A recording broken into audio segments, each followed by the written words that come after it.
cold doesn't kill you all at once. That's what people don't understand. It takes you piece by piece. First your toes, then your fingers, then your nose, your ears. You watch yourself die in installments, bit by bit, while the thermometer drops and there's nothing anyone can do to stop it. Korea in winter. 40 below zero, sometimes colder. The Chinese didn't have to shoot us. They just had to wait for the cold to do their work. My name is Robert Chen. My family came from Guangdong to San Francisco in 1920, opened a laundry on Grant Avenue. I was born in 1928, first-generation American, spoke English better than Cantonese, wanted to be a doctor, got as far as pre-med at Berkeley before the money ran out. Army offered to train me as a medic, said they'd help pay for medical school after my service. Seemed like a good deal in 1949. America wasn't at war. Probably never would be again after what we'd just been through. Then North Korea invaded the South in June 1950, and suddenly we were fighting again. New war, new enemy, same death. They rushed us through training at Fort Sam Houston, 8 weeks instead of 16. Basic battlefield medicine, stop the bleeding, treat for shock, stabilize and evacuate. Simple stuff. Nobody taught us about frostbite. Nobody thought it would matter. We deployed in October, landed at Pusan. The war was going well. MacArthur had landed at Incheon, cut the North Korean army in half, pushed them back to the Chinese border. Everyone said we'd be home by Christmas. Then the Chinese came. 300,000 of them pouring across the Yalu River in late November. They hit us at the Chosan Reservoir, surrounded entire divisions, cut us off from supply lines. The temperature was dropping, 10 below, 20 below, 30 below, and we were fighting for our lives in the worst winter anyone had seen in 50 years. I was assigned to a MASH unit, Mobile Army Surgical Hospital, supposed to be 20 miles behind the lines, safe from combat, but there was no line anymore. The Chinese were everywhere. We were surrounded, fighting our way south, and the casualties weren't coming in ambulances. They were walking, crawling, being dragged by their buddies. And they weren't just shot, they were frozen. Hands black with frostbite, feet swollen to twice their size, faces with skin peeling off like paper. Boys who'd been healthy a week ago, now losing fingers, toes, entire limbs to the cold. We set up in tents, canvas tents in sub-zero weather, trying to treat frostbite with equipment that was freezing solid. Plasma froze in the bottles. Morphine froze in the syringes. Blood froze before we could transfuse it. And the boys kept coming, hundreds of them, thousands, freezing to death while we watched. The Chinese hit us at Chosin on November 27th. Within 48 hours, we knew we were surrounded. 30,000 Marines and Army at the reservoir, 300,000 Chinese closing in, and the temperature dropping to 40 below. The order came down on November 29th. Retrograde to the coast. Retreat. That's what it meant. We were running. Our MASH unit broke down in 2 hours, loaded everything we could onto trucks. But half our equipment wouldn't work anymore. Plasma frozen solid, instruments too cold to handle, generators that wouldn't start in the extreme cold. Take what's essential, Major Brennan said. He was our commanding officer, a surgeon from Baltimore who'd done 2 years in the Pacific. Leave the rest. We left thousands of dollars of equipment in the snow. Didn't matter. We needed room for the wounded. The convoy south started that afternoon. Trucks, jeeps, ambulances, all loaded with casualties. And walking alongside them, hundreds of Marines and soldiers who weren't wounded enough to ride but were in bad shape anyway. That's when I started seeing the frostbite cases. Really seeing them.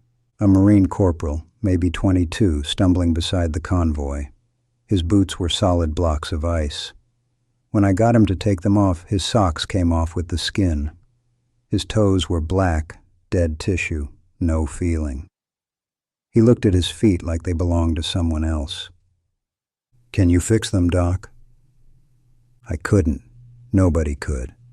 Those toes were dead. But we were retreating under fire, Chinese shooting at the convoy, no time to stop, no facilities to operate even if we had time. Keep walking, I told him. Keep the blood moving. I can't feel my feet. I know. Walk anyway. He did. Walked 10 miles on dead feet. I don't know if he made it. Lost track of him when we got separated at a roadblock. We set up the MASH unit in an abandoned schoolhouse that night. No heat, windows broken out, snow blowing in. But it had walls and a roof, which was more than we'd had. The frostbite cases started arriving immediately. Not wounded by bullets, wounded by cold. Hands frozen to their rifles, feet frozen solid in their boots, faces with white patches where the skin had died. We didn't have the facilities to treat them properly. No warm water to thaw frozen limbs gradually. No proper surgical equipment to amputate dead tissue. No antibiotics to prevent infection. We did what we could. Cut away dead flesh with whatever we had. Scalpels if we were lucky, knives if we weren't. Bandaged stumps where toes used to be. Gave morphine for pain when we had it. Told boys they'd be fine when we knew they'd never walk right again. The line outside the schoolhouse was 50 men long, all frostbite, none of them shot. The Chinese didn't need to waste bullets. They just waited for the cold to cripple us. And it was working. The schoolhouse MASH lasted 2 days before we had to move again. Chinese were closing in, artillery getting closer. We loaded the worst cases onto trucks and left the rest to walk. What about us, Doc? A private from Texas, both feet black with frostbite, could barely stand. We can't walk. We can't keep up. You'll have to try, Major Brennan said. His voice was flat, emotionless. He'd made this choice 100 times already. We don't have room on the trucks. The kid looked at me, 19 years old, tears freezing on his cheeks. Please. I looked at Brennan. He shook his head.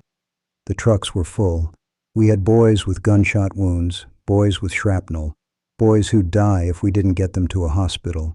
The frostbite cases could wait, could walk, could try. I'm sorry, I said. We left him there. Left 50 boys like him, standing in the snow, watching the convoy disappear south. Some of them tried to follow. Some of them just sat down in the snow. I don't know what happened to them. Don't want to know. We set up again that night in a burned-out village. Just tents this time. No buildings left standing. Temperature was 45 below. Our breath froze in the air. The morphine froze in my medical bag. The plasma was useless, solid ice in glass bottles. A corporal brought in a private from his squad. The kid's hands were frozen to his M1, literally frozen. His fingers had locked around the rifle in the cold, and now he couldn't let go. We tried to pull it away, the corporal said, but his fingers... I poured what lukewarm water we had over his hands. Waited. The ice melted, but his fingers didn't move. Frozen solid, locked in position. I had to cut the rifle away. Sawed through the woodstock with a medical saw while the kid screamed. When I got the rifle off, his fingers stayed curled, black and dead. All 10 fingers, gone. Am I going to be okay, Doc? I looked at his hands, at where his fingers used to be. You'll live. That was all I could promise. He'd live. He'd go home. But he'd never hold anything again. Never write, never work with his hands, never do 1,000 things he'd taken for granted. 20 years old and crippled for life because he'd held his rifle too long in 40 below weather. The amputation started that night. Major Brennan and the other surgeons working by lantern light, sawing off dead toes, dead fingers, dead feet. No anesthesia. The ether froze. Just morphine if we had it, a bullet to bite if we didn't. I assisted on 17 amputations that night, held boys down while Brennan sawed through bone, caught the severed pieces, toes, fingers, entire feet, threw them in a pile outside the tent where they froze solid in minutes, By morning we had a pile of frozen body parts 3 feet high, a monument to the cold, to our failure to protect these boys from an enemy we couldn't shoot. One kid couldn't have been more than 18. He watched while Brennan amputated his left foot.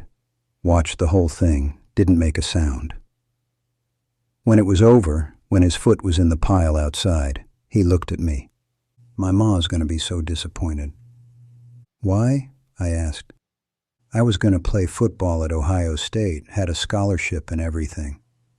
He laughed, but it came out wrong, broken. Can't play football with one foot. I didn't know what to say. Sorry? You'll adapt? At least you're alive? All of it was true. None of it helped.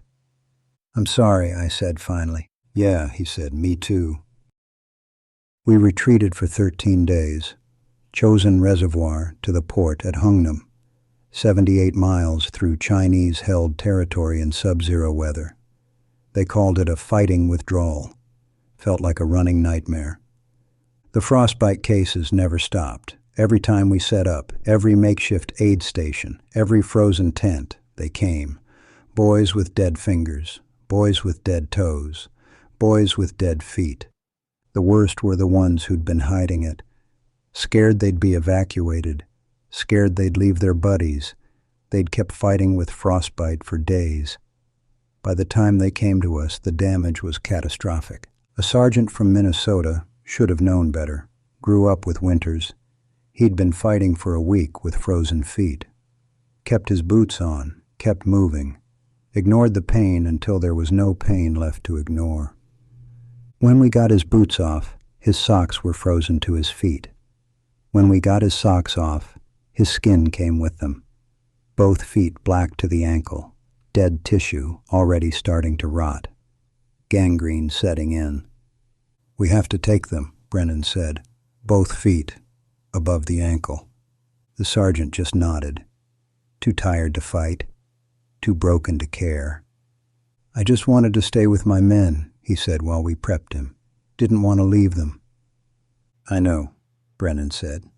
We took both his feet in a tent with snow blowing through the gaps, working by lamplight, using instruments we'd been sharpening on rocks because our whetstones had cracked in the cold. He survived. Went home to Minnesota with no feet. 28 years old, career soldier. Now he'd spend the rest of his life in a wheelchair because he was too loyal to admit he was freezing. That was the cruelty of it. The cold punished the brave ones, the tough ones, the ones who pushed through the pain, the ones who quit, who admitted they were hurt, who got evacuated early. They kept their fingers and toes. The heroes lost them. I started doing triage differently, checking everyone's hands and feet, even if they said they were fine, forcing boys to take off their boots, looking for the white patches that meant frostbite was starting. I'm okay, Doc. Check the wounded guys. You are wounded. You just don't know it yet. Found a kid with white patches on 3 toes, early stage, still reversible if we acted fast. Got him in a tent, immersed his foot in lukewarm water, not hot, that would cause more damage. Kept it there for an hour. He kept his toes, all of them. Walked with a limp for the rest of his life, but he walked. Small victories. That's all we had. Saving toes when we couldn't save feet. Saving fingers when we couldn't save hands. Keeping boys alive even if we couldn't keep them whole. By the time we reached Hungnam, I'd assisted on over 100 amputations, lost count of the fingers, the toes, the feet. They all blurred together after a while. Just kept working. Kept cutting. Kept trying to save whatever we could from the cold. The Chinese never broke through our lines, never overran our positions. Didn't have to. The cold did their work for them. We reached Hungnam on December 11th. 2 weeks of hell, and finally we had a port, had ships, had a way out. The evacuation was chaos. Thousands of troops, thousands of refugees, all trying to get on ships before the Chinese surrounded the port. The Navy was offshore, loading everyone they could. Our MASH unit set up in a warehouse by the docks. Last chance to treat the wounded before they shipped out. Last chance to save what we could. The frostbite cases were the worst I'd seen. Boys who'd marched 78 miles on frozen feet. Boys who'd fought rearguard actions with dead fingers. Boys who'd held on until they reached safety, then collapsed. We did 37 amputations in that warehouse. Arms, legs, hands, feet, an assembly line of destruction.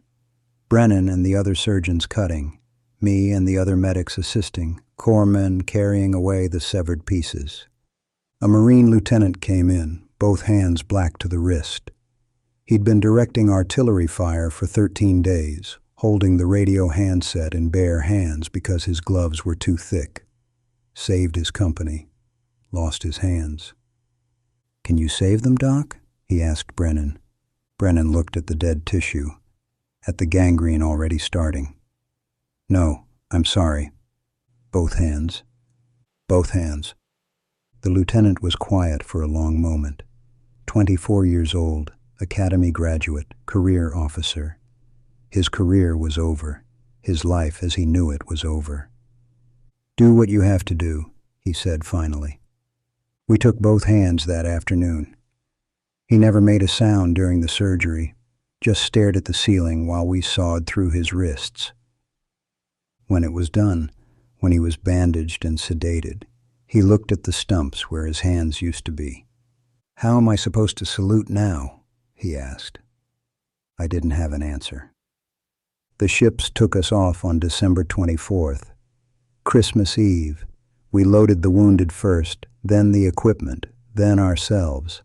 The Navy shelled Hungnam as we left, destroyed the port so the Chinese couldn't use it. I stood on the deck of the transport ship watching Korea disappear behind us.